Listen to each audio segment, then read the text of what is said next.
Good afternoon, people of the internet. It is a marvelous Sunday afternoon in September, right before Labor Day, and this is a simple update / correction video. Second episode in the Trans Am series. I would just like to tell you about a few things. So first of all, it's a V8, not a V6. If it was a V6, I would be able to fit my legs in the engine bay. But I cannot, so it's a V8. Also, I should have been able to tell by the total of 8 pipes that the engine had. So yeah, it's also incredibly cloudy, so I hope it doesn't rain. Yes. So, before I made this video, during the week after school, I cleaned it up to make it a little more presentable on the outside and vacuumed it, and so it would be a little more clean. Spoiler has all of the ugly dirt off, but paint's damaged. And gave it a nice wash, but that just peels off more paint. And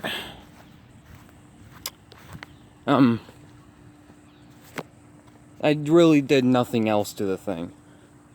So, things I need to figure out how to do. If this thing was a slightly older model and had a carbureted engine, this would be so much easier. But I have to suffer with the fact that this is a direct fuel injection. And so, pretty much, there is no carburetor. If it was carbureted, I'd know how to get fuel in there directly. But since it's fuel injection, and I need to find a way to get fuel directly in some other method. So, I cleaned up everything so far, and the only things that I have left to clean are the engine bay, mainly for working on it, not for presentation purposes. And on top of that situation, and I need to figure out where the money's gonna come from. Of course, that's gonna be my father, but I need to figure out. I just need to convince him to supply me with whatever things I need. Now,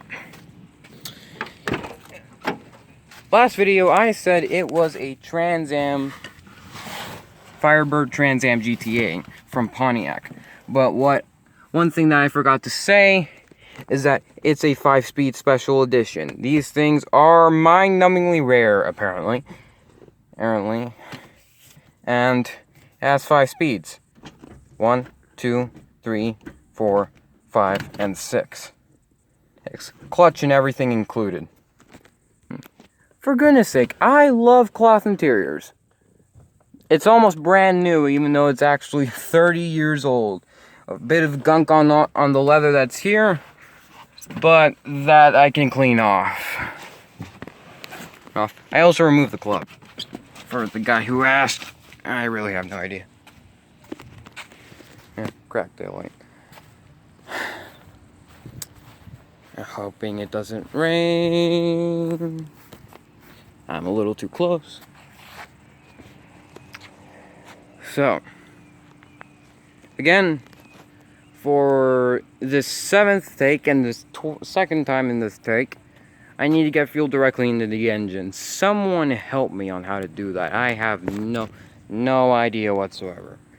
Absolutely no idea how to do that.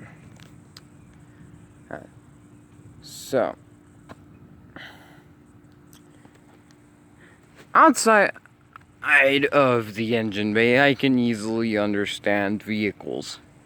So, suspension, I honestly couldn't get a good enough look to tell whether it's this or that. I don't know. Still definitely need tire replacements eventually. I'm keeping the OEM wheels. They're cool. They're fancy. They look absolutely amazing. And This is probably the first time since I last remember that it's been cloudy and rainy and thundery.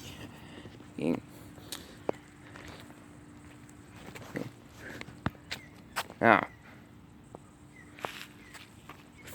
fun fact that I learned.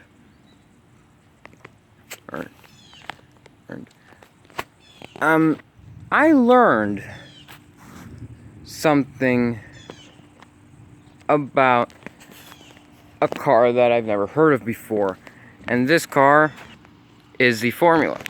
So basically the Formula and the Firebird formulas are kind of the more power ridiculousness focused model or version of the Firebird. So I learned about a little bit about those. The Trans Am has both power and handling, and knowing a little bit about the Trans Am is why I confuse the engines. Motorcycle. And you know, this not being a Formula is also another reason why I confuse the engine types. Just me being dumb. So after I realized this was a V8, I needed to make that correction in this video. I thought that the Formulas were the only ones with V8s, but the Trans Ams do as well. So, of course, first step is going to be getting fuel directly into the engine. Somehow, I really need help on that. Someone put a comment down below in the video on how I can do that. This has been Shatter. Please like and subscribe for more. And signing off. Have a nice day.